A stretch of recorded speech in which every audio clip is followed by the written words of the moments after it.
Laplace transformation means what are the properties? Basically, we have two properties. First one, linearity property. What does linearity property? I think as spelling of property is not correct here. Okay, so what does linearity property says? Property. If you have two functions whose Laplace transformation exists and a and b are any constant, then you can separate the function, like linear transformation of a of f of t plus b of g of t is equals to a of L of f of t plus b of g of t. This is the normal linear function as you would have studied. See, if two functions are there in addition, it will get split as two different linear transformation and constant will come outside, like a has come outside and b has come outside. So linearity property say if you have two functions in addition or subtractions, then linear transformation can split it. So there's a small proof. As we know that, we'll start with LHS. Linear transformation of my function a f of t plus b g of t. This, wait, and anyone from you please record the session. No, I forgot to record. Is there anyone who's recording or shall I do? It's already done, ma'am. It is already done, no? Okay, okay.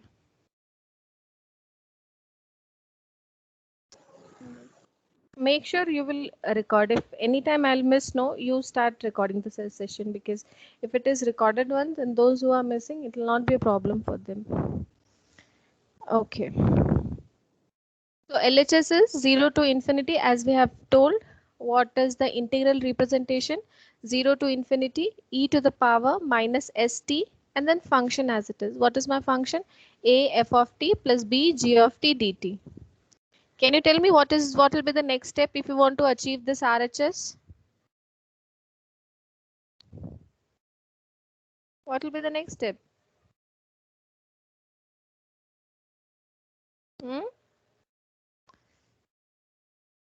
What we will do is splitting of the integral. very good. We will split the integral. Good. So a f of t one side and b g of t another side. What will be the next step? We will take. What do we take? A outside, ma'am. A is a constant, so it will come outside. Here b is a constant, so b will come outside. So a came outside and b has come outside, and the inside part 0 to infinity e to the power minus st f of t. What is this? This one is L of f of t as per the formula. So this is a L of f of t plus b L of g of t, hence RHS. It's a very simple proof. Proof will not come in the examination, but you should know how we got a linearity property. Any doubt in this slide? If I'll go fast, no, please let me know, because I can't see your faces, no, so I don't know.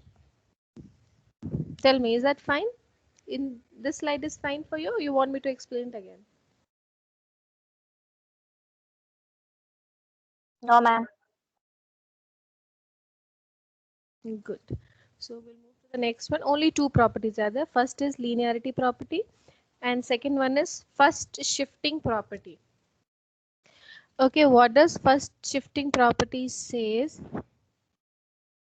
It says if you have e, any exponential function before f of t, so what will happen is in your final answer, this coefficient of t will be subtracted from s. If you remember, while doing differential equation, the type 4 that we have done now, that whenever we have exponential thing, it will go to the left hand side, and whatever power is there, it will be added as it is now with d. This is almost same, but only thing is sign will change. Like if we have e to the power at, then your linear transformation will give f of s minus a. Since we have a no, so just sign will change. This you'll understand once we'll start doing the problem. So this kind of property is known as first shifting property. So first shifting property is applicable only if you have exponential function before f of t. So your final answer will be f of s minus a, where a is the coefficient of power of e, and always you will put opposite sign whatever the power of e you have. So let's see the proof. LHS like same.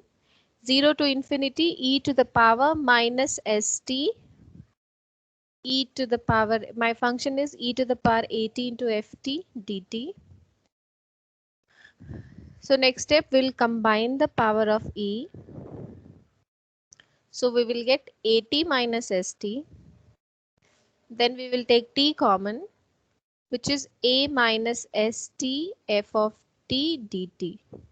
But if you remember the integral notation of linear transformation, the power of e should be negative. In order to make it negative, we will take negative sign outside. So you will be having e to the power minus s minus a into t f of t dt. So as per the integral formula, this is equals to what? This is equals to capital F of this thing. Equals to capital F of s minus a. So that's how your first shifting property works. So in Laplace transformation, you have two basic properties. First one is linearity property and second one is first shifting property. Proof is not there, but in order to understand the concept, please go through the proof. Any doubt here?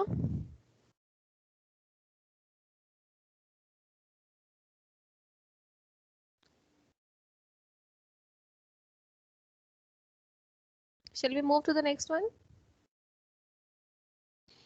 Yes, ma'am.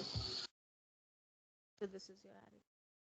Now this is the one of the most important slide. Why? Because we have a formula here. These are the formula which you will apply to solve the problem. So I'll explain you the formula one by one. Please remember these formulas. Once you remember them, means 80% of linear transformation done.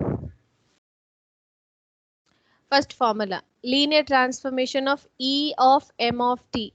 Like m is any number, okay? If I'm writing m, just suppose m is any number, 5, 6, 800, whatever it is. So linear transformation of exponential function is equals to 1 divided by s minus the coefficient, whatever you will get coefficients. Okay, so tell me what will be the linear transformation of e to the power minus 50t?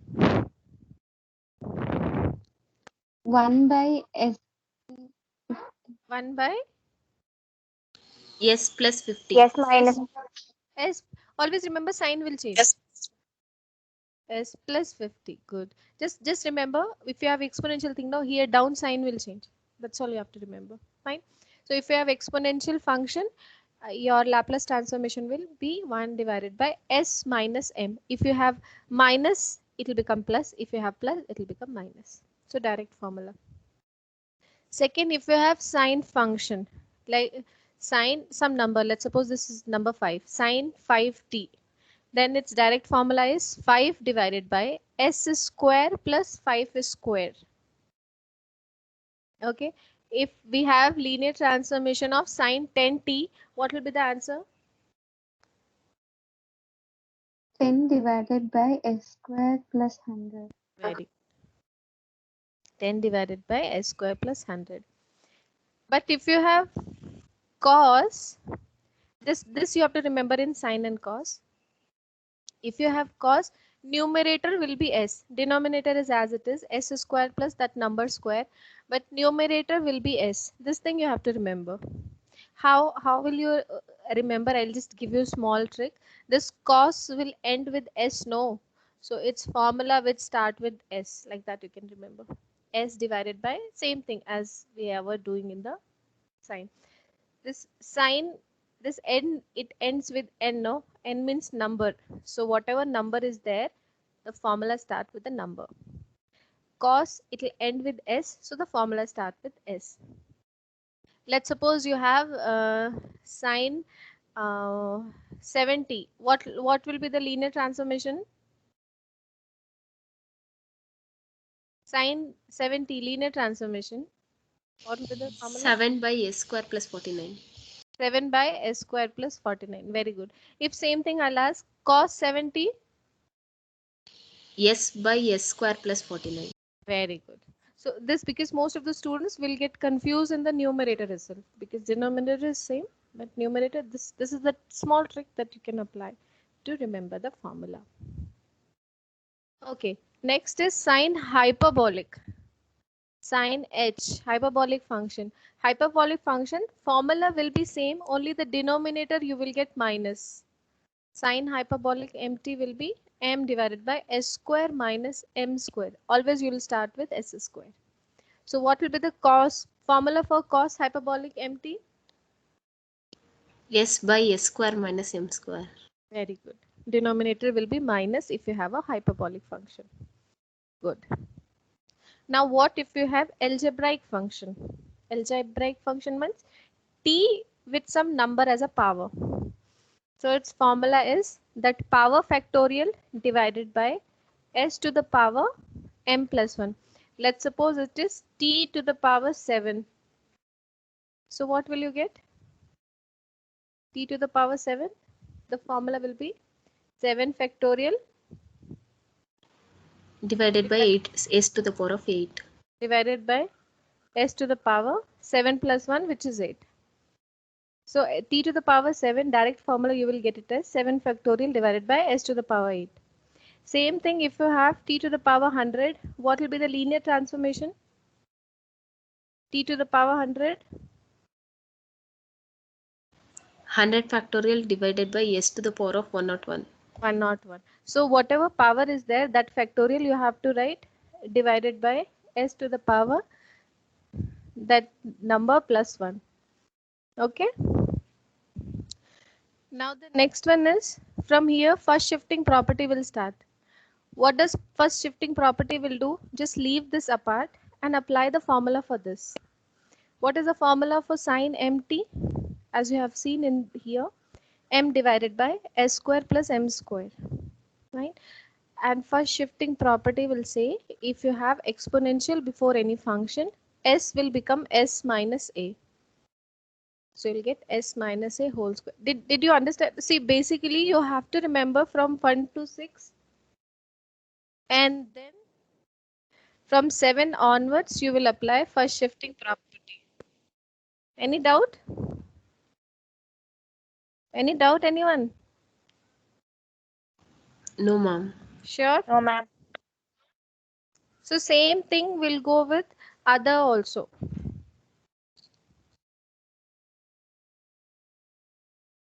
Okay.